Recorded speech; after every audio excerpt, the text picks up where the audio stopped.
Le premier était emblématique de la réussite du monde du business, Cavell de la finance, Burgot de la justice, Strauss-Kahn du monde économico-politique. La griserie du pouvoir les a aveuglés.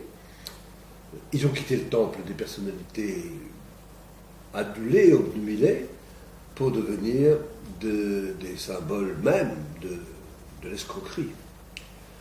Alors tous ont en commun d'avoir, par leurs actes, levé nos illusions.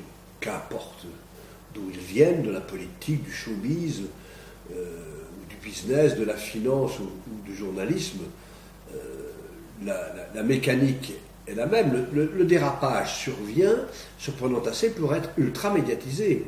Alors, il sort de la rubrique faits divers pour entrer dans les faits divers, pour entrer dans les faits divers.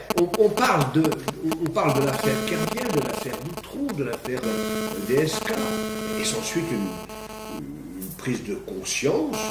La justice peut donc être partiale, le système bancaire peut être faillible, le business peut être un repère de fraudeurs. Alors comment cela a-t-il pu se produire?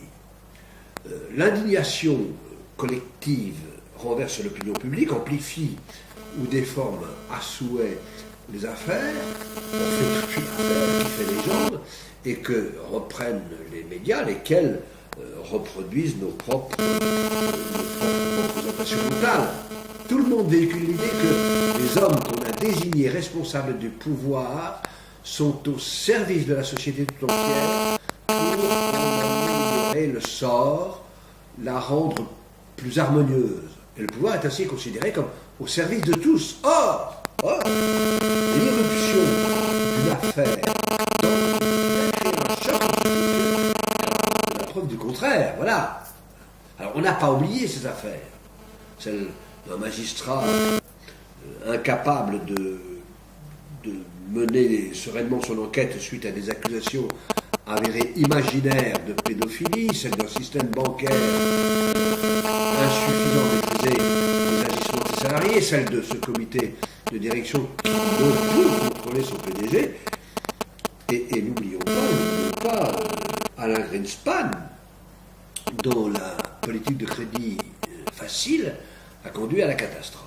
Alors, voilà ce qui arrive quand on attribue d'emblée des responsabilités à des gens qu'on voudrait puissants et qui n'usent bien souvent de puissance qu'au service d'eux-mêmes.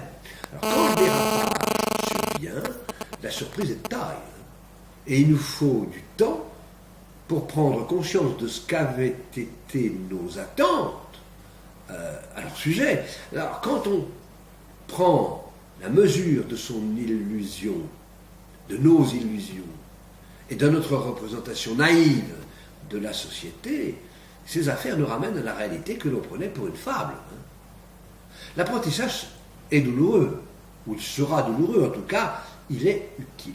Notre société a survalorisé le pouvoir, dont l'exercice a profité du manque des garde-fous de la critique et de la contestation. Alors, il est aujourd'hui de notre responsabilité de rétablir et penser la puissance au service du collectif et non de soi.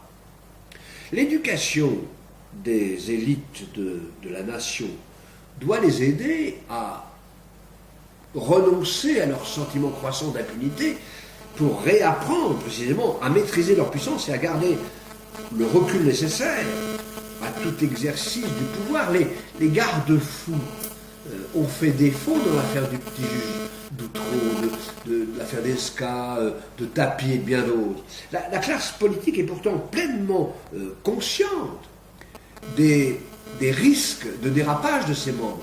Mais il lui manque d'être aidé par l'esprit critique qui ne s'exerce pas comme il devrait le faire. Et si les indignations et les tapages secouent les consciences, alors les sociétés pourront envisager de se réformer, certes.